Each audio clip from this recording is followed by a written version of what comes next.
بەناوی خوای بەخشندەی میهرەبان بینەران و بیسەرانی خۆشەویستی کەناڵی ئاسمانی پەیام لە هەر کوێیەگەن جوانترین سڵاوتان لێبێ. لە بەرنامەی باسوخواسی ئەمڕۆماندا باز لە مامەڵە و هەڵسوکەوتی پێغەمبەری خوا دەکەین صلی الله علیه وسلم لەگەڵ نەیار و دوژمنەکانیدا. کاتێک کە پێغەمبەری خوا صلی الله علیه وسلم بە ئامادەیی 10,000 لە هاوڵە بەڕێزەکانی و بە دەسەڵاتێکی ئێژگاری زۆری سەربازیەوە ڕوودەکاتەوە شاری مەککەی پیرۆز کە چەند ساڵێ بەر لەوە بە دڕندانەترین شێوە و بە خراپترین شێوە و دەریان نابوو خۆی و هاوڵانی و سەروەت و سامانیان دەستی بەسەرداگیرا بوو. پێغەمبەری خوا صلی الله علیه وسلم بەرامبەر ئەو گەلەی قوڕەیش کە ستەمکارترین و خراپترین و بەدترین گەل بوون بەرامبەر بە خۆی و بانگەواز و شوێنکەوتوانی، نەرمی و هەڵسوکەوتێکی وای نوان کە تاوەکو ئێستاش هەموو مرۆڤایەتی بە شانازیەوە باسی دەکات. کاتێک یەکێک لە سەرانی قوڕەیش یا پێغەمبەری خوا صلی الله علیه وسلم بە یەکێک لە سەرانی قوڕەیش دەفەرمێ پێتان وایە من چۆن هەڵسوکەوتتان لەگەڵ ئەەکەم لە بەرامبەر ئەو هەڵسوکەوت و مامەڵە خراپەی کە 10 ساڵ یا 8 ساڵ بەر لە ئێستا بەرامبەر بە منتان کرد و لە شارەکەی خۆتان وە دەرتان نام کە زێد و خاکی خۆم باو باپیرم بوو. ئەوانیش دەڵێن برازایەکی باش و کوڕی برازایەکی باشمانی و غەیری چاکە و ڕەحم و بەزەی و لێبوردن هیچ شتێکی ترت لێ چاوەڕێ ناکەین. بۆیە پێغەمبەری خوا صلی الله علیه وسلم مامەڵەیەکی زۆر جوانی لەگەڵ دڕندەترینی دوژمنەکانی خۆیان کرد و ئازادی کردن. یا لە پێغەمبەری خوا صلی الله علیه وسلم هەمیشە لە ئەو جوولووتکەی دەسەڵاتە توانیوێتی باشترین مامەڵە لەگەڵ نەیارانی دا بکات. زۆر جار خەڵک پێی وایە ئەوە پێغەمبەری خوا صلی الله علیه وسلم لە نەبوونی دەسەڵات و حکومەتێکەوە توانیوێتی نەرمونیان بێ، بەڵام ئەو نمونەیە کە لە فەتحی مەککەدا یا وەکەوەی کە لە سوڵحی حودەیبیەدا بەرامبەر بە سەرانی قوڕەیشیان لە شەڕەکاندا بەرامبەر بە دوژمنانی کردوویەتی هی بێدەسەڵاتی نەبوو، بەڵکو پێغەمبەری خوا صلی الله علیه وسلم لە لووتکەی دەسەڵات و لێهاتووی خۆیدا بووە. وەکو زۆر جا دەشگوترێت لێبوردەیی و نەرمونیانی و مامەڵەی جوان لەگەڵ نەیارەکان تا ئەو کاتە جوان و ڕەونەقدارترە کە تۆ دەسەڵاتت هەبێ و توانای وەکوڵێ بەرپەرشدانەوە و تۆڵەکردنەوە دەبێت. بۆیە خوای گەورەش لە قورئانی پیرۆزدا مەدحی ئەو کەسانە دەکات کەوا ئەتوانن تووڕە ببن و ئازار بە خەڵکی بگەن، بەڵام لە پێناو خوای گەورە زاڵە بن بەسەر خۆیان. ئێمە بەر لەم بەرنامەیەدا باز لە هەڵسوکەوت و مامەڵەی پێغەمبەری خوا دەکەین صلی الله علیه وسلم لەگەڵ نەیارانی خۆیدا. هۆکار چی بوو کە پێغەمبەری خوا صلی الله علیه وسلم لەگەڵ ئەو هەموو عەزیەت و ئازار و ناسۆر و میحنەتەش کە ڕوبەڕووی دەکرایەوە بەڵام هەر نەرمونیان بوو، وەکوڵێ لە نەدەچووە خانەی تۆڵەکردنەوە و وەکو ئەڵێ بە چاوی دوژمنایەتی سەیرکردنی نەیارەکانیەوە. بۆ مەبەستە میوانداری زۆر بەڕێز مامۆستا ناسر مستەفا زانای ئاینیم کردو. مامۆستا گیان بەخێر بێ و سپاس بۆ ئامادەبوونیت. سپاس بۆ جەنابیش. مامۆستا با بچینە خزمەتی قورئانی پیرۆز، چۆن باز لەم سیفەتە بەرز و پیرۆزەی پێغەمبەری خوا کراوە صلی الله علیه وسلم تا خوای گەورەش لە قورئانی پیرۆزدا دەفەرمێ ئەی پێغەمبەر صلی الله علیه وسلم ئەگەر تۆ کەسێکی ڕووگرژ و مۆن و دڵڕەق بوویتای ئەوە کەس بە دەورتەوە نەندەما تەنانەت شوێنکەوتوانی خۆشت. قورئانی پیرۆز چۆن باسی هەڵسوکەوت و مامەڵەی پێغەمبەری خوا دەکات لەگەڵ نەیارەکانیان بەتایبەت لە ئەهلی کوفار و سەرانی قوڕیش. بسم الله الحمد لله والصلاة والسلام على رسول الله محمد وآله وصحبه أجمعين. طبعا پێغەمبەری خوا صلی الله علیه وسلم مرۆڤە، بەڵام وەکو هەموو مرۆڤەکانی تر نییە. خوای پەروەردگار تایبەتی کردووە بە کۆمەڵی خۆڕەوشت و ڕەفتاری تایبەتەوە، وەکو خوای پەروەردگارە فەرمووە ئینەکە لەعەلا خولوق عەظیم. زانایان ڕەحمەتی خۆیان لێ بە مفەسیرینی قورئانە فەرموون ئەگەر ئەخلاق و خۆڕەوشتە جوانەکان ئەگەر کۆیان وەکەی چەندە بەرز ببنەوە خۆڕەوشت و ئەخلاقی پێغەمبەر صلی الله علیه وسلم لەسەر و هەموو ئەو خۆڕەوشت و ئەخلاقانەوەیە. و پێغەمبەری خوا صلی الله علیه وسلم فەرمێ ئەکمەل المؤمنین ئیمانا ئەحسنهم خلقا وألطفهم بأهلی. ئەفەرمێ باشترینی کەس ئەو کەسەیە کە خۆڕەوشت و ئەخلاقی جوانە، و باشترینی مسلمان ئەو مسلمانەیە کە بۆ ماڵ و منداڵی چاکە. ئەنجا ئەگەر بێنین وردەکاری بکەین، ئێمە بەڕاستی ئەخلاق و خۆڕەوشت هەر هەوە نییە ئینسان لەگەڵ کەسێکە خۆڕەوشت و ئەخلاقی جوان بێ کە لەگەڵ خۆیەتی فکرەی وەکو یەکە مسلمانە لەگەڵ مسلمانە، بەڵکو تۆ گەورەی تۆ لەوەیە دەرەکەوێت تۆ کەسێک کە بیرکردنەوەی غەیری تۆیە بەڵام تۆ لەگەڵ یا چاک بی. بۆیە بەڕاستی پێغەمبەری خوا صلی الله علیه وسلم لەگەڵ ئەوەشدا بەردەوام خوای پەروەردگار سبحانه وتعالى نیگای بۆ کردووە وەحی بۆ کردووە بۆ ئەوەی لەسەر هەموو ئەو شتانی کە لە ژیانی پێغەمبەر صلی الله علیه وسلم ڕوئەدا پێغەمبەری خوای لێ ئاگادار کردوێتەوە. بۆیە زانایان ڕەحمەتی خوایان لێبێ ئەفەرمون هەر مسلمان نا غير مسلمان خواهي پروردگار فرمي يا أيها الناس إنا خلقناكم من ذكر وأنثى وجعلناكم شعوبا وقبائل لتعارفوا إن أكرمكم عند الله أتقاكم. أفرمي خواهي پروردگار فرمي إنسان كان خواهي پروردگار كدروسي كردون بۆیە دروستی کردوون بۆ ئەوەی لە یەک نێزیک بنەوە لە یەک بگەن لتعارفوا بۆ یەکتر بناسن. یانە فەرمووە لقد كرمنا بني آدم وحملناهم في البر والبحر ورزقناهم من الطيبات وفصلناهم على كثير ممن خلقنا تفصيلا. أفرمي خواهي پروردگار سبحانه وتعالى أفرمي ئێمە ڕێزمان گرتووە لە نەوەکانی ئادەم لە وەچەکانی ئادەم بە کافر و بە موسڵمانیەوە بە باوەڕدار و بێ باوەڕیەوە. بۆیە پێغەمبەری خوا صلی الله علیه وسلم لە ژێر ڕۆشنایی ئەم ئاەتە پیرۆزانەدا کە خوای پەروەردگار تەوجیهی پێغەمبەرەکە صلی الله علیه وسلم پێغەمبەری خوا علیه الصلاة والسلام یعنی هەڵسوکەوتی کردووە لەگەڵ غەیری موسڵمانانە لەگەڵ کافرەکانە لەگەڵ ئەوانەی کە لەسەر دینی مەسیحی بوون لە جوولەکە بوون بتپەرست بوون ئاگرپەرست بوون پێغەمبەری خوا صلی الله علیه وسلم بە جوانترین شێوە هەڵسوکەوتی لەگەڵا کردوون بۆ لەبەر ئەوەی وكو آياتك أفرمي ولو كنت فظا غليظ القلب لانفضوا من حولك. أجر بيغمري خوا صلى الله عليه وسلم أجر كسيكي دل رقبوايا نكهر غيري مسلمانا بلكو كسي تريشي بدورة ونابة بويا يكيق لصفة خروج تكاني بيغمري خوا عليه الصلاة والسلام خواهي پروردگار كوصفيكا بيغمري خوا كسيكي دل نرم بوا ولا الري أو دل نرمي وأخلاق جوانية وتوانيوتي غيري مسلمانانيش بين بو إسلام ومسلمان يمكا بخروج وأخلاق جواني خوي مامۆستا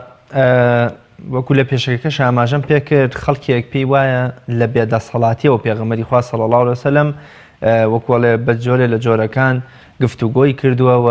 نەرمونیان بووە و چاوپۆشی لە هەڵەو کەم و کورتی نارانی کردووە. ئایا ئەم هاوکێشەیە شتێکی ڕاست و دروستەیان بوونە تەواوی لە بوردەیەکانی پێغەمبەری خوا صلی الله علیه وسلم لە لێهاتووی و لە دەسەڵات و لە لووتکەی دەسەڵاتی خۆیدا بووە؟ طبعا ئێمە ئەگەر دیقەت بگرین لە کۆمەڵێک لە فەرمودەکانی پێغەمبەر صلی الله علیه وسلم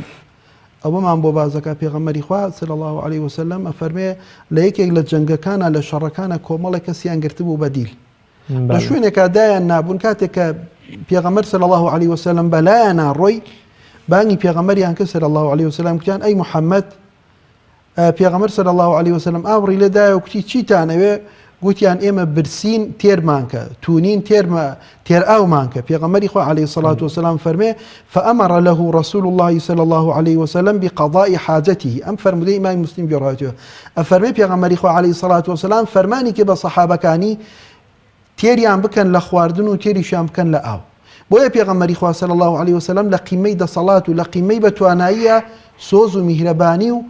عطفی هەبووە بۆ غەیری مسلمانانیش بۆ لەبەر ئەوەی خوای پەروەردگار سبحانه وتعالى فەرمێ وما أرسلناك إلا رحمة للعالمين. ئەگەر پێغەمبەری خوا صلی الله عليه وسلم لە قیمەی دەسەڵات و بەتواناییە سۆز و میهرەبانی نەبێ لەگەڵ لەسەر کەسانێک بەسەر کەسانێکەوە کە توانایان نییە بە ئیستیلاحی ئێستا بێتوانان یاخود ژێردەستن یان ئێستا ئەڵێن دیل و بەندن ئەی ڕەحمەت و سۆز و میهرەبانی خوای پێغەمبەری خوا صلی الله علیه وسلم چۆن دەرکەی بۆ غەیری مسلمانان. بۆیە پێغەمبەری خوا صلی الله علیه وسلم لەو کاتەشا کە دەسەڵاتی هەبووە بەڕاستی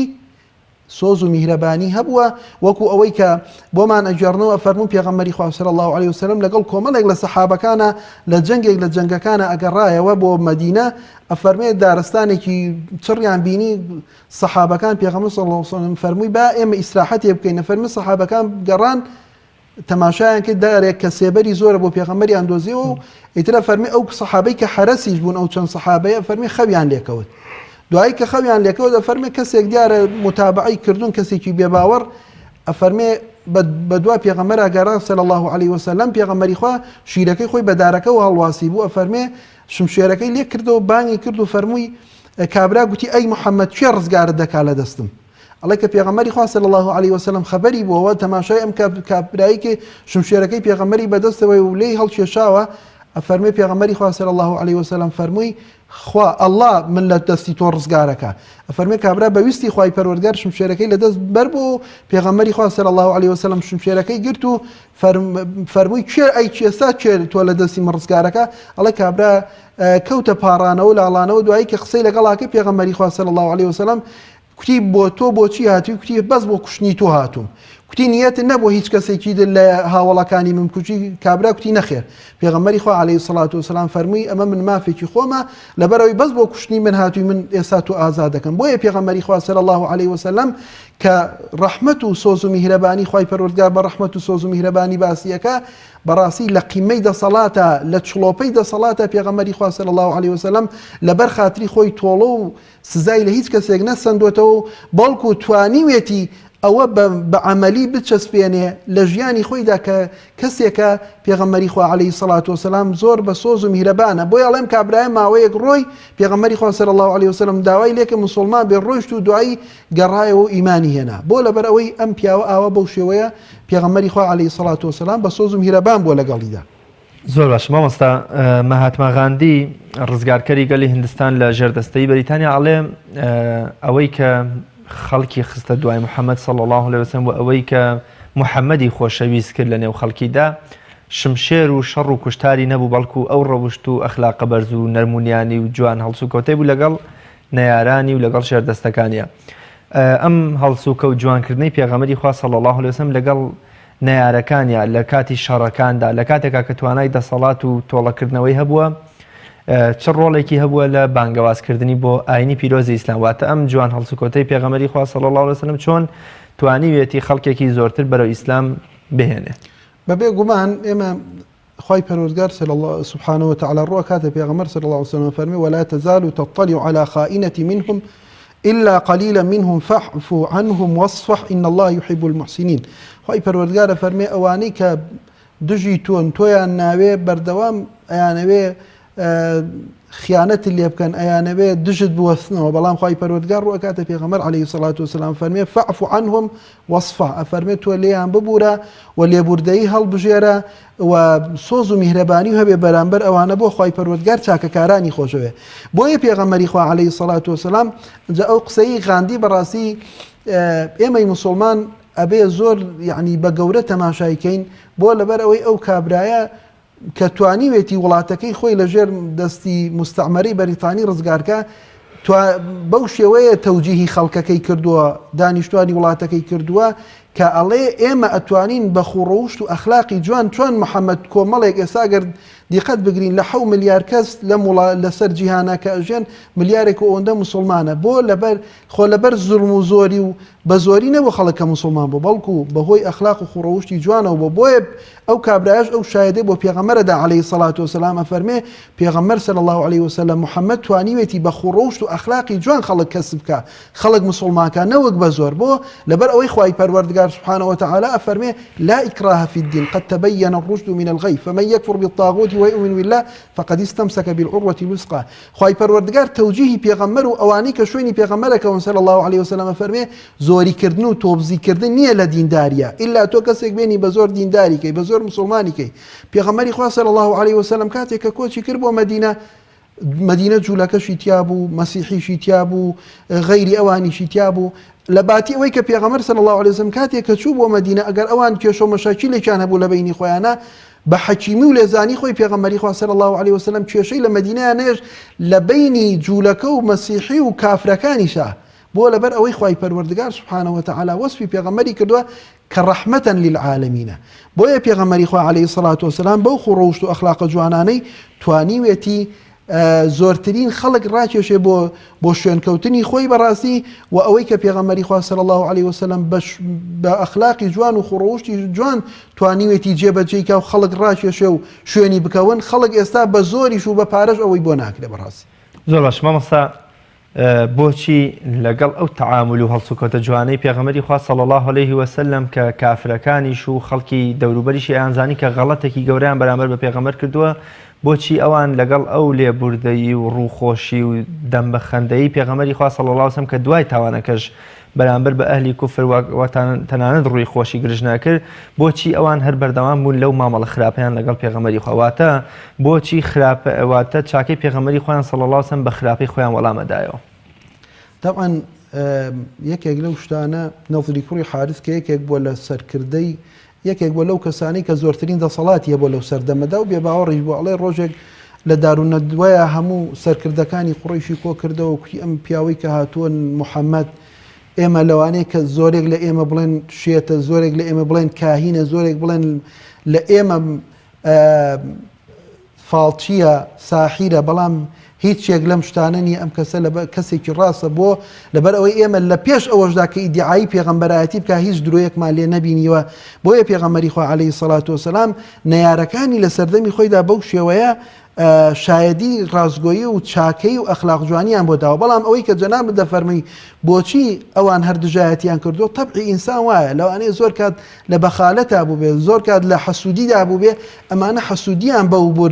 بردووە کە ئیدعای ئەو ئاکا کە پێغەمبەرە و ئەبێ هەموو خەڵکی لەو دەسەڵاتەدا یەکێکی وەکو ئەبوو جەهلێکی وەکو ئەبوو سوفیان وەکو نەضری کوڕی حارث ئەمانەی کە سەرۆکی عەشیرەت بوون دەسەڵاتێکی زۆریان هەبوو خەڵکانێکی زۆر لە خزمەتیان هەبوون ئەگەر بێن و موسڵمان ببن ئەو دەسەڵاتەیان نامێنێ ئەگەر بێن و موسڵمان ببن ئەو پارە و ممتەلاکات و داهاتەی کە ساڵانە و ڕۆژانە هەیەە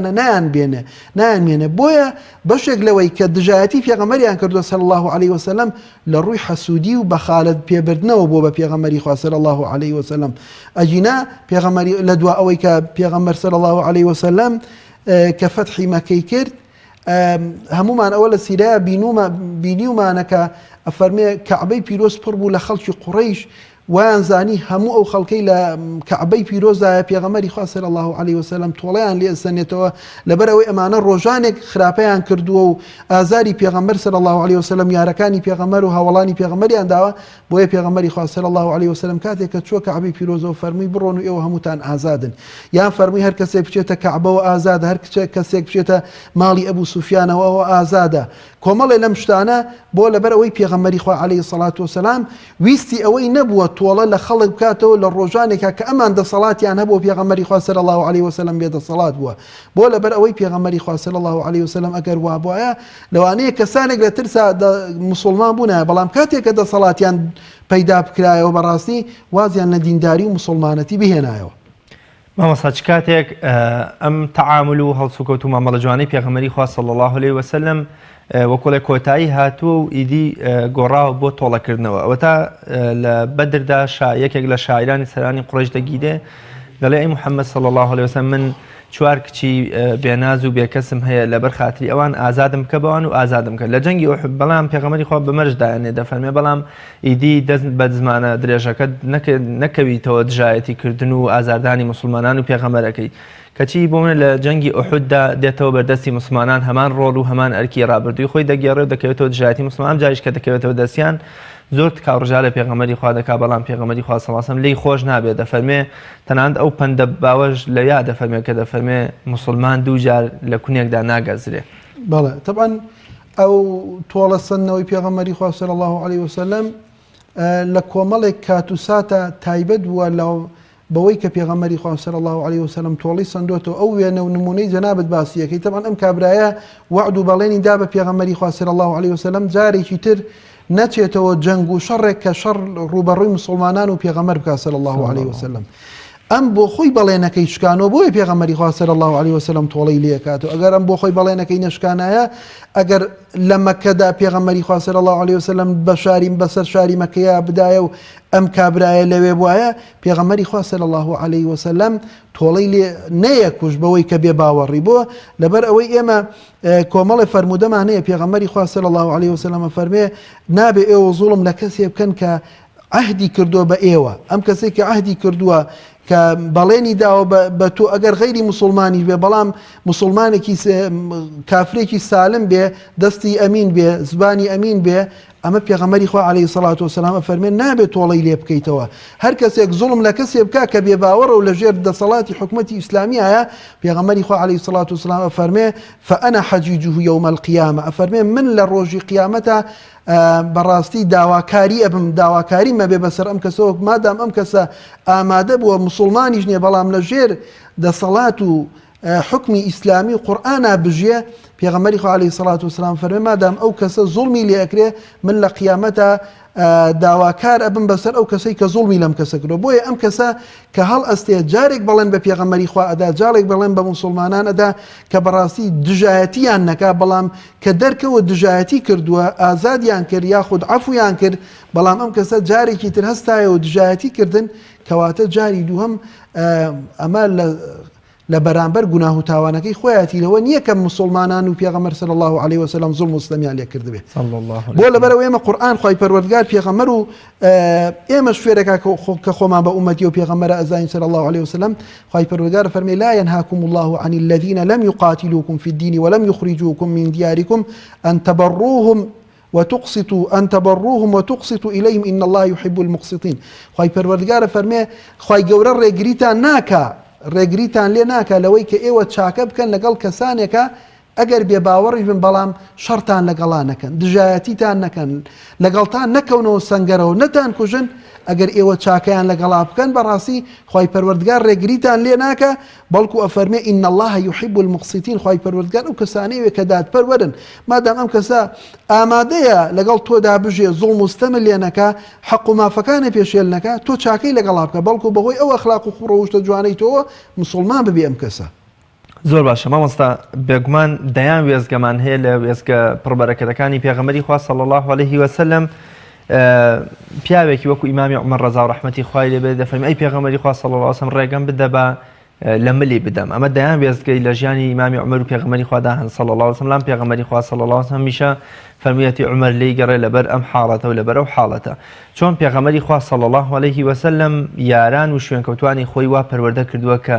لەگەڵ نەیارانیشیاندا مامەڵەیان جوان بێ. ئەو بەسەراتەی کە دەگوترێت لە شەڕێکدا ئیمامی عەلی شمشێر هەڵدەهێنێتەوە کابرای کافر بکوژێ، ئەویش تفێکی تێکە، دەڵێ من یەکەم جار لەبەر خاتری خوا شمشێرم بۆ بەرز کردو، بەڵام ئێستا ئەگەر بتکوژم خەڵکی دەڵێن لەبەر شخصیەتی خۆی و لەبەر دڵ و دەرونی خۆی بۆ کە تفی تێکردوم. چۆن پێغەمبەری خوا صلی الله علیه وسلم یارانی پەروەردە کردووە کە لەگەڵ نەیارانیشیدا جوان هەڵسو کۆت بکەن و لێبوردەیی و نەرمونیانیان هەبێ بەرامبەریان. وڵا ئەو کۆمەڵایینەی جەنابەت باست کرد نمونەیە، طبعا ئێمە چیرۆکێکی ترمان هەیە فەرمێ پێغەمبەری خوا صلی الله علیه وسلم قەرزاری کابرایەک بۆ کە کابراکە جوولەکە بووە.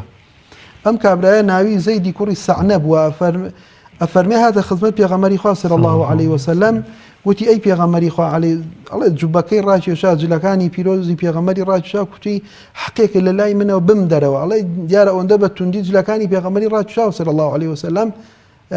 شوێنی جلەکان لە ملی پیرۆزی پێغەمبەرا دەرکەوتووە صلی الله علیه وسلم. دوایی ئیمامی عومەر لی بەرزە بێتەوە لی بدا پێغەمبەری خوا صلی الله علیه وسلم، ئەڵێ یا عومەر تۆ ئیلاقەت نەبێ، ئەوە حەقێکی لە لای منە، بە من بڵێ تۆ ئەی محەممەد حەقەکەی بەرەوە بەویش بڵێ بە جوانی داوای حەقەکە بکە. بۆیە پێغەمبەری خوا صلی الله علیه وسلم لەو کاتانەشدا کە ئەگەر کەسێک حەقی لای بوو بێیان حەقی لای کەسێک بوو بێ، پێغەمبەری خوا صلی الله علیه وسلم زۆر تەسامح و لێبوردەیی بووە. ئەوەی کە ئیمامی عەلی جەنابەت باس کرد، یەکێکی تر لە بێباوەڕەکان ڕۆژێک دێت دەوری مزگەوتی پێغەمبەر صلی الله علیه وسلم، ئەچێتە ناو مزگەوت و ئەوانە متابعەی پێغەمبەرەکە بە دۆداچوون بۆ پێغەمبەرەکە کە بزانێ پێغەمبەر کەی دێ و بیکوژێ. بەڵام ئەفەرمێ دیارە سەحابەکان هەستی پێەکەن ئەی کابرا ئەبەستنەوە و لە مزگەوتەکە بە دارێک لە دارەکان و یاخود بە کۆڵەکەیەک لە کۆڵەکان و کابرا ئەبەستنەوە. ئەڵێ کاتێک کە پێغەمبەر صلی الله علیه وسلم دێ بۆ مزگەوت و کاتی نوێژە تەماشا ئەکا کەسێک بەسراوەتەوە پرسیارەکە و ئەڵێ ئەم کابرایە زانیمانە بێباوەڕە و کە گرتومانە و بە دوواداچوونمان لەگەڵا کردووە، کوێتی هاتوون محەممەد بکوژم. دوای پێغەمبەری خوا صلی الله علیه وسلم فەرمێ نانتان پێداوە، ئاوتان پێداوە. جا بۆیە بانگی یەکێک لە سەحابەکانەکە ئەڵێ بچن لە ماڵی ئێمە شیری بۆ بێنن، شیری بدەنێ و ئاوی بدەنێ. دوای پێغەمبەری خوا صلی الله علیه وسلم ئەیکاتەوە لە دارەکە و پرسیاری لێکە، ئەڵێ بۆچی هاتووی؟ ئەڵێ ئەی محەممەد هاتوون بۆ ئەوەی تۆ بکوژم. ئەڵێ نیەتی کەسی تر نەبووە کە کەسی تر لەگەڵ منا بکوژی، ئەڵێ بەس بۆ کوشتنی تو هاتوون. پێغەمبەری خوا عەلەیهی سەڵات وسەلام ئازادیەکە، کاتێک کە ئازادیەکە و ماوەیەک ڕۆم کابرایە دێتەوە و ئیمان بە پێغەمبەری خوا دێنێ صلی الله علیه وسلم. بۆیە ئێمە لە خوڕەوشت و ئەخلاقی پێغەمبەر صلی الله علیه وسلم لە غەیری موسڵمانانیشە بەڕاستی ئەوانە فێر ئەبین. و ئێمە ئەگەر دیقەت بگرین کاتێک پێغەمبەری خوا صلی الله علیه وسلم مسلمانان شوێنێک وڵاتێک شارێک دیەکیان ڕزگار کردو، پێغەمبەری خوا عەلەیهی سەڵات وسەلام فەرموویەتی ئێوە نابێ ئازاری پیرێژن و پیرەمێر بدەن، نابێ ئازاری منداڵ بدەن، نابێ ئازاری ژن بدەن، نابێ دارەکانیان بسووتێنن، نابێ خانوەکانیان تێک بدەن. ئەمانە هەمووی لە سونەتی پێغەمبەر صلی الله عليه وسلم بۆ ئێمە واریدە. ئەمانە لە کاتی جەنگ و شەڕدا، بەڵام لە کاتی ئاشتی و خۆشیدا بەڕاستی ئێمە ئەبێ هاریکاریشیان بکەین بۆ ئەوەی بەهۆی خوڕەوشت و ئەخلاقی جوانی ئێمەوە ئەوانەی کە غەیری موسڵمانیشن ئیمان بێن و موسڵمان ببن. بەڕاستی زۆر باش مامۆستا، یەکێکی دیگە لە وێزگەکانی ژیانی پێغەمبەری خوا صلی الله عليه وسلم گەڕانەوەیەتی لە شاری تائیف کە ئەو هەموو عەزیەت و ئازار و میحنەتەی ڕوبەڕوو دەکرێتەوە ماوەی 10 ڕۆژ، هەرچی مناڵە ورتکە و شێت و نەفام هەیە وە دووی دەخەن و تەنانەت زەیدی کوڕی حارسە فەرمێ خوێنم لە نێو پێڵاوەکانی پێغەمبەری خوا بینی کە وەستا بوویەوە. پێغەمبەری خوا صلی الله عليه وسلم لە لووتکەی دەسەڵات و هێزی خۆیدا ئەمە بەم شێوەیە هەڵسوکەوتی کردووە. لەوێشدا جبرائیل و مەلائیکەتی شاخەکان دێن ئەی پێغەمبەری خوا صلی الله عليه وسلم ئەو دوو کێوەی کە دەوروبەری تائیفیاندا با بەیەکیا بکێشین و هەرچی خەڵکە تیا بچن. بەڵام پێغەمبەری خوا صلی الله عليه وسلم لەوێشدا کە دەسەڵاتی خوایی هاتووە و دەیەوێ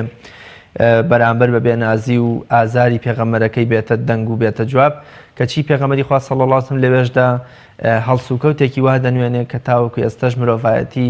بەلایەوە سەیرەکە چۆن تۆ دوای 10 ڕۆژ عەزیەت و ئازار و دەرکردن و تەنانەت ئاونانێکیشان پێ نەداوە کە دەڵێن ئەهلی تائیف زۆر میوان دۆست بوون. بەڵام پێغەمبەری خوا صلی الله عليه وسلم ئەڵێ ئومێد دەکەم لە داهاتوودا تەنها یەک کەسیش بێ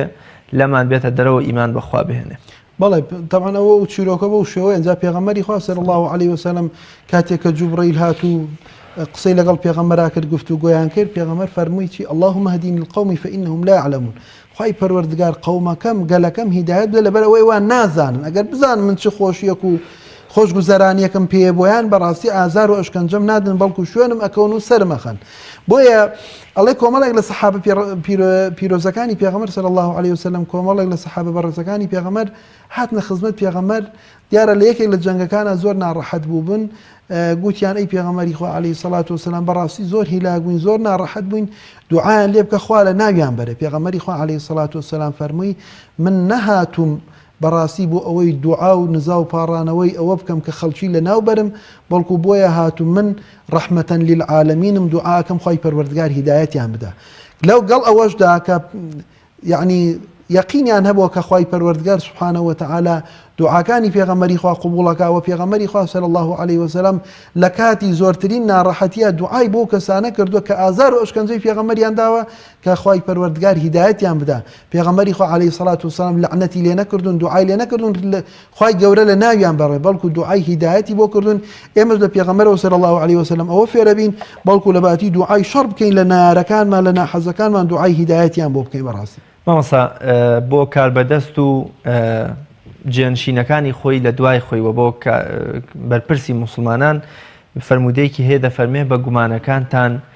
حەد و قساسەکان هەڵوەشێنەوەتە هەر گومانێ دروست بکەن، وەکەوەی چۆن ئافرەتێکیش دێتە خزمەتی پێغەمبەری خوا صلی الله عليه وسلم دەڵێ من خراپەم کردووە، پێغەمبەر صلی الله عليه وسلم هەر دوایە خات و هەر دەڵێ بەڵکو وانە بوو بێ بۆ شێوەیە. چۆن پێغەمبەری خوا صلی الله عليه وسلم لە تەنانە لەم فەرمودەیە کە ئەفەرمێ بە گومانەکانتان قیساس و حدود حەدەکانی خوا هەوڵ بدەن هەڵوەشێنەوەتە گومانیان تێ بخەن. چۆن لێرەشدا هەڵتوانیوێتی هەڵسوکەوتێک گویا بکە کەوا مایەی ئەوە بێ کە ڕێز و شکۆی مرۆڤ بپارێزێ. ئێمە بەڕاستی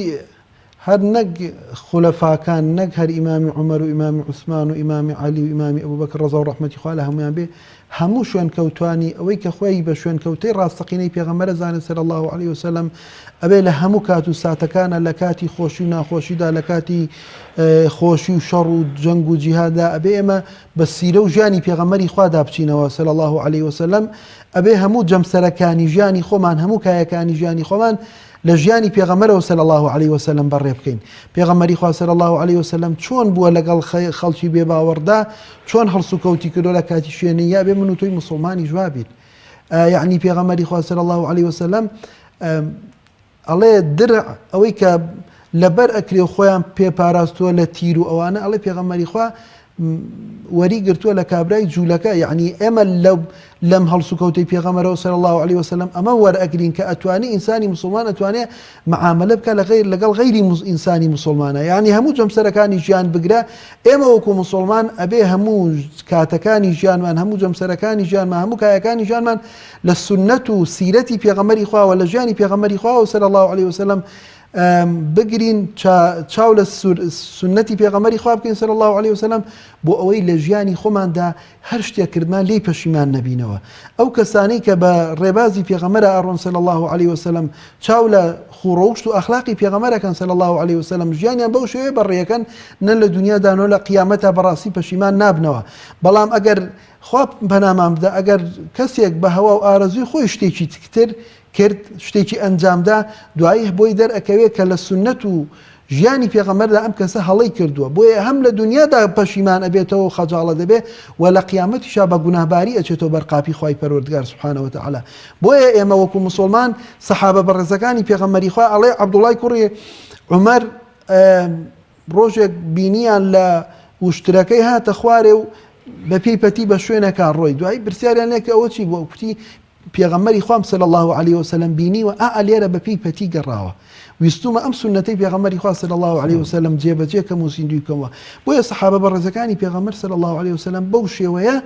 مامەڵە و هەڵسوکەوتیان کردو ویستویانە سنەت و سیرەت و ژیانی پێغەمبەری خوا صلی الله عليه وسلم زیندوو بکەنەوە لە ژیانی خۆیانە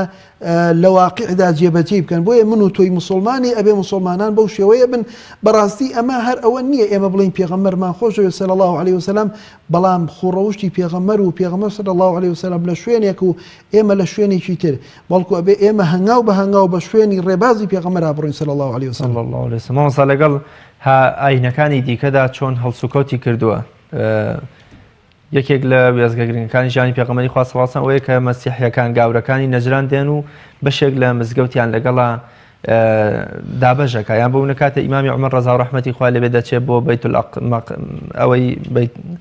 مزگەوتی ئەقسا لە فەڵەستین لە شام دەڵێ من بۆیە نایەمە نێو مزگەوتەکەەوە نوێژ بکەم بۆەوەی سبەی دوو سبەی مسلمانەکان نەڵێن کەوا ئەمە خەلیفەی مسلمانان نوێژی تیا کردووە و وەکوڵێ لەبەر ئەو بەرەکەتە هەوڵی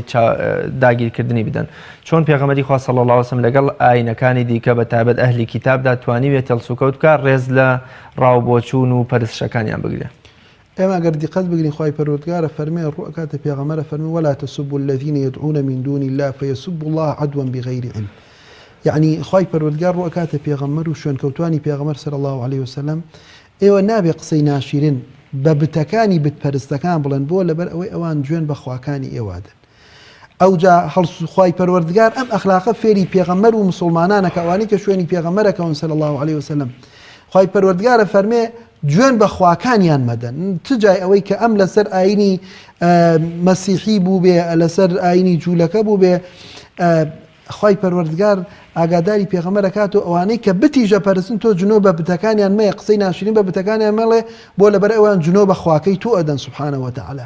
بۆیە ئێمە وەکو مسلمان پێغەمبەری خوا صلی الله عليه وسلم هیچ کاتێک بیری لەوە نەکردوتەوە سوکایەتی بە ئاینەکانی تر بکە. ئەوانەی کە لە پێش پێغەمبەرایەتی پێغەمبەر صلی الله عليه وسلم کە نەسخ بوونەتەوە وەکو تەورات و ئینجیل وەکو ئەوەی دینی عیسا پێغەمبەر سەلات و سەلامی خوای لێبێ و موسا پێغەمبەر و پێغەمبەر ئیبراهیم و ئەوانەی تریش یان ئەوانەی کە لەسەر دینێکی بەتاڵیان هەبوو ئاگرپەرست بوون بتپەرست بوون ئەمانە پێغەمبەری خوا صلی الله عليه وسلم هیچ کاتێک لە کاتەکانی ژیانیان سوکایەتی بەو شتانە نەکردو کە ئەوان پەرستویانە و کە لای ئەوان مقەدەس بوو بۆ لەبەر ئەوەی ئەگەر ئەم سوکایەتی بەوان بکە ئەوانیش دێن لە بەرامبەر ئەودا بە مقابلی ئەمە سوکایەتی بە دینەکەی ئەمەکەن سوکایەتی بە پێغەمبەرایەتیەکەی ئەمەکەن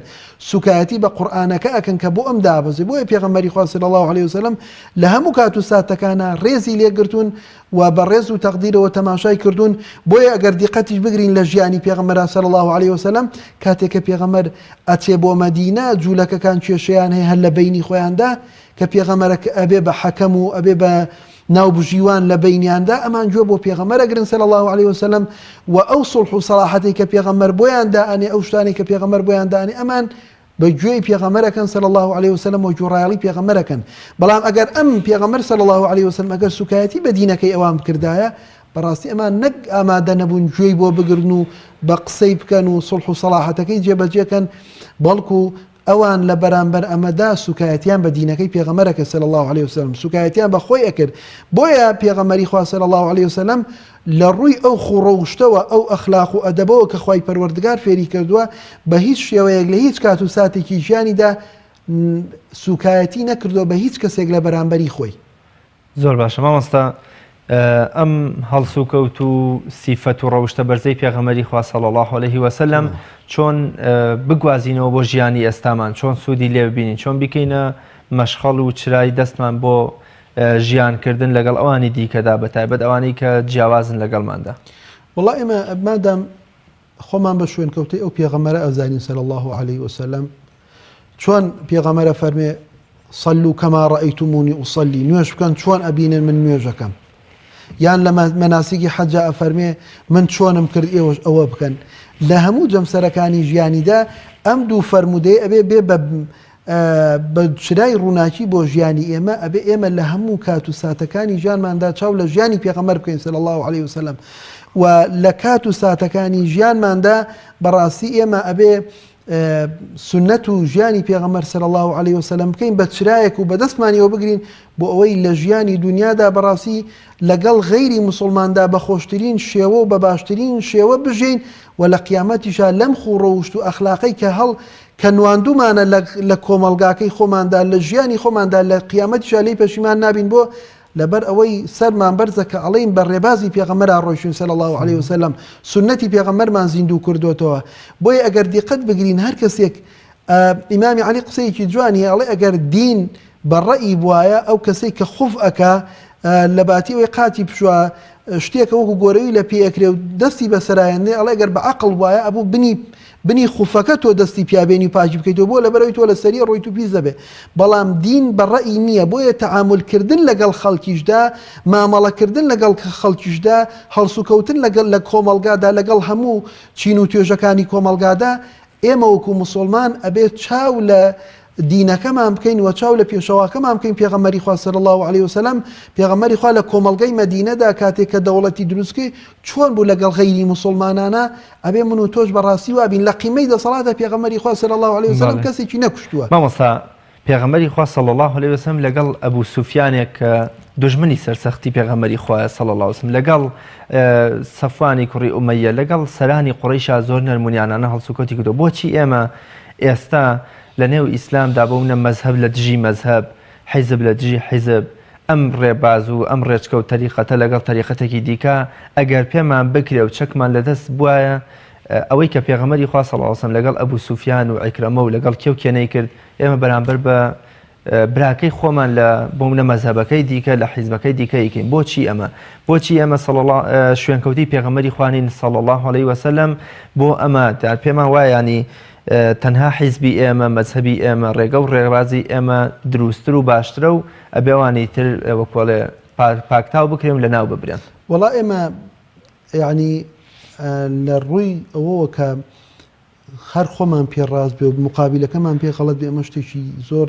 غەڵەت و زۆر خراپە. ئیمامی شافعی قسەیەکی جوانیە، فەرمێ هەر کاتێک مجادلە و مناقەشە و مناظەرەم لەگەڵ هەر کەسێکا کرد بێ، ویستومە حەق لە لای ئەو بێ و ناحەق لە لای من بێ، من بچمە سەر قسەکەی ئەو بۆ ئەوەی خۆشەویستی برایەتیمان بەردەوام بێ. بەڵام بەعەکسەوە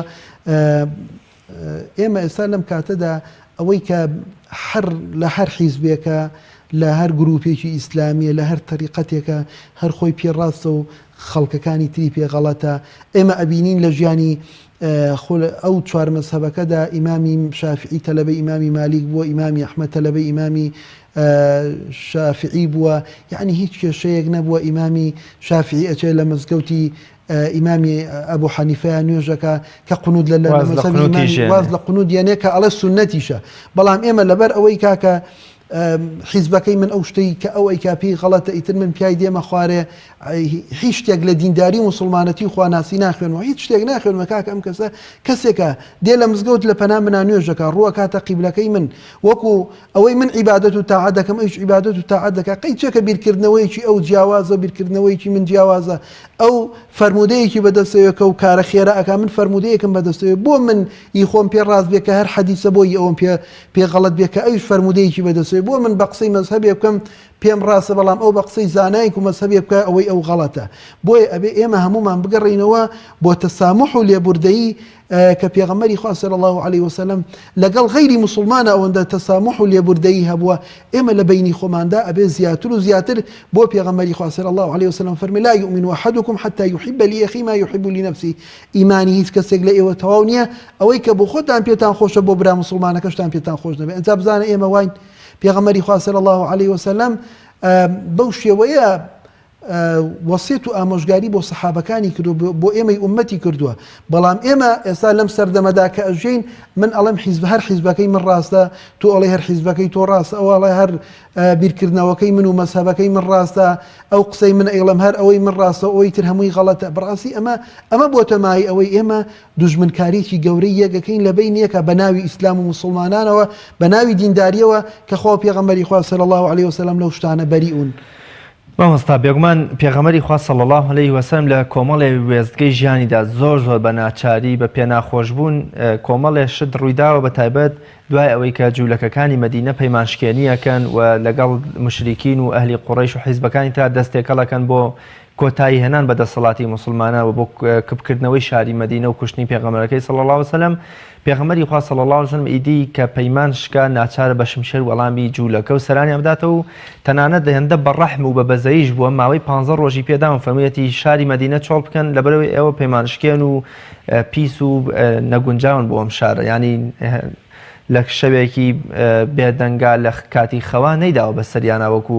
ستەمکارانی ئێستا بەڵکو ماوەشی بێدام فەرموویەتی پڕباری حوشتێکیش لە خواردن و جلوبەرگی خۆشتان برن بۆچی ئێستا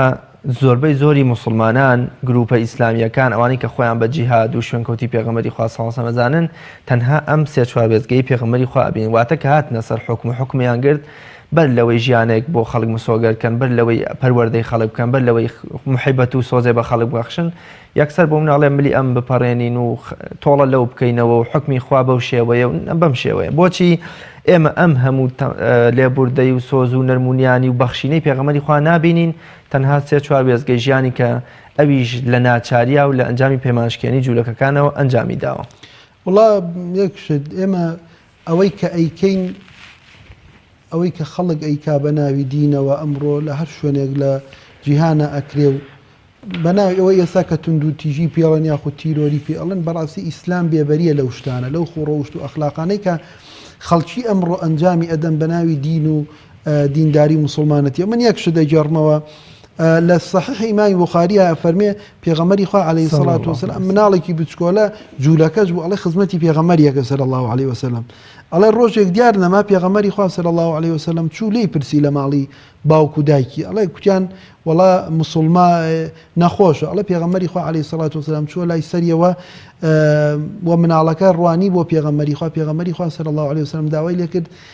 موسڵمان بە دوایی ئەڵێت کە پێغەمبەر پێی گوت موسڵمان بە و ئیمان بێنە ئەوانە ئەڵێ مناڵەکەت تەماشای باوکی کرد یعنی بزانێ باوکی ئەم قسەی پێغەمبەری خوا صلی الله عليه وسلم باوکی پێ ڕازی ئەم موسڵمان بیاننا ئەڵێ پێغەمبەری خوا ئەم باوکی ئەم کوڕە گوتی تۆ جۆڕایەڵی ئەبا قاسم بکە جۆڕایەڵی پێغەمبەری خوا بکە صلی الله عليه وسلم بۆیە ئەڵێ مناڵەکە موسڵمان بوو دوای پێغەمبەری خوا صلی الله عليه وسلم فەرمی الحمد لله الذي انقذه بي من النار سوپاس بۆ ئەو خوایی کە من بوومە هۆکاری ئەوەی ئەم کەسە لە ئاگری دۆزەخ ڕزگاری ببێ کەواتە ئێمە پێغەمبەری خوا عەلەیهی سەڵات وسەلام ئەوەمان فێرەکە نابێ حەزمان لێبێ خەڵک بچێتە دۆزەخ نابێ حەزمان لێبێ خەڵک بە بێباوەڕی بمرێ ئەبێ ئێمە هەموو جەمسەرەکانی ژیان تاقی بکەینەوە بۆ ئەوەی کەسێک لە بێباوەڕی و لە گوناه و تاوان دەربێنین بۆ ئەوەی موسڵمان ببێ یعنی ئێمە ئەو پێغەمبەری خوا لە قیمەی دەسەڵاتایە ئەفەرمێ کاکە ئەوەی بچێتە کەعبە و ئازادە ئەوەی کە ماڵی خۆیەوە ئازادە ئەوەی بچێتە ماڵی ئەبی سوفیانەوە ئازادە ئەم کەسەی کە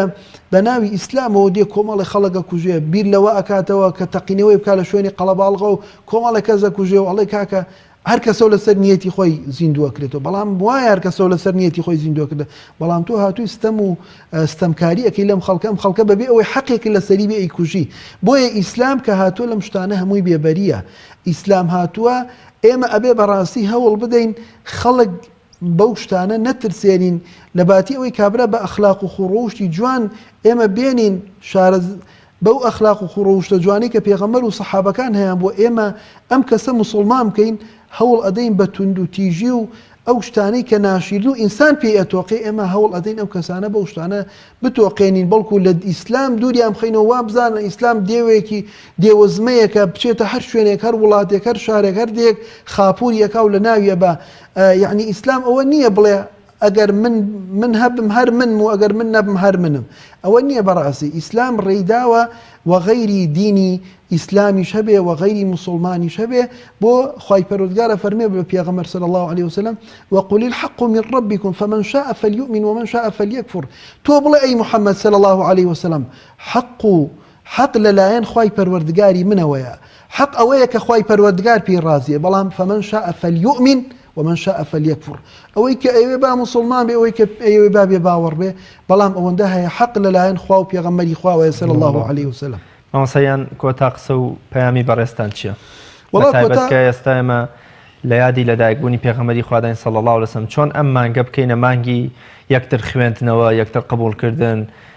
لابردن و وەکۆڵێک کۆتایی هێنان بە جیاوازیەکان بە چاوی دوژمنایەتی و ڕقسەیر نەکردنی تەنانەت بۆ منە خەڵکی خۆمان مسلمانە ئەهلی مزگەوتە ئەهلی قیبلەیە وڵا دوو خاڵ یەکەمیان ئەوەیە ئێمە کە لەم مانگی مەولودەیان ئەوە نەبێت کە ئەم دوو ڕەیان دوو بیر و بۆ چون هەیە ئەڵێ ئەوەی کە مەولود نەگێڕێ ئەوە پێغەمبەری خۆش ناوێ و ڕقی لە پێغەمبەرە صلی الله عليه وسلم ئێمە ئەوە نەکەین بەڕاستی ئەوە شتێکی لە سونەتی پێغەمبەرانیە صلی الله عليه وسلم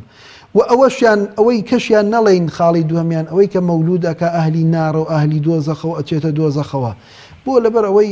ئەم ئیسلامە کە هاتووە خوای پەروەردگار کە وەسفی پێغەمبەرەکە وما ئەرسەلناکە إلا رحمة للعالمين و ئێمە پێغەمبەری خوا صلی الله عليه وسلم فەرمی ئێمە نەهاتوین خەڵکی ڕەوانەکەین بۆ دۆزەخ خەڵکی ڕەوانەکەین بۆ وای لێ بکەین کە بێ باوەڕ بێ بۆیە ئەبێ ئێمە بڵین ئەوەی کە لەم مانگەدا خۆشیەک دەرئەبڕێ بەهۆی لەدایکبوونی پێغەمبەرەوە صلی الله عليه وسلم لە شوێنێکە خەڵکێک کۆ ئەبێتەوە باسی ئەوصاف و ئەخلاق و خوڕەوشتی پێغەمبەرەکرێت صلی الله عليه وسلم ئەم کەسە مادام ئامادەیە و دانیشتووە لە گوێ لە حەدیث و ئایە دەگرێ ئەمە ئەجر و پاداشتێکی زۆری بۆ هەیە و ئەو کەسانەی کە ئەژڵێن مەولود دروست نییە یاخود نابێ یادی پێغەمبەر صلی الله عليه وسلم لە ڕۆژێکا بکرێتەوە بەڵکو ئەبێ ئێمە پێغەمبەری خوامان صلی الله عليه وسلم بەردەوام لەبیر بێ و بە خوڕەوشتی پێغەمبەری خوا صلی الله عليه وسلم خوڕەوشتی خۆمان بڕازێنینەوە ئەمەش شتێکی جوانە بەڵام ئێمە با ئەوە نەکەین ئەوەی کە مەولودی کرد بەڕاستی پێغەمبەری خۆشەوە صلی الله عليه وسلم ئەوەی مەولود نەکا و بەشداری ئاهەنگی مەولود نەکا ڕقی لە پێغەمبەرە صلی الله تعالی عليه وسلم زۆر سپاس بۆ بەڕێز مامۆستا ناسر مستەفا زانای ئاینی کە میوانی ئەمڕۆی بەرنامەکەم زۆر سپاس بۆ دەستان خۆش بێ خۆش جزاکم لایەک بێت سەلامەتی مامۆستایان بینەرانی بەڕێز خۆشەویست لێرەشدا هاتمە کۆتایی ئەڵقەی ئەمڕۆمان تا بە یەکگەشتنەوەیەکی تر بەخوای گەورە مێرەبانتان ئەسپێرم هەر شاد و سەرکەوتوو بن خواتان لەگەڵ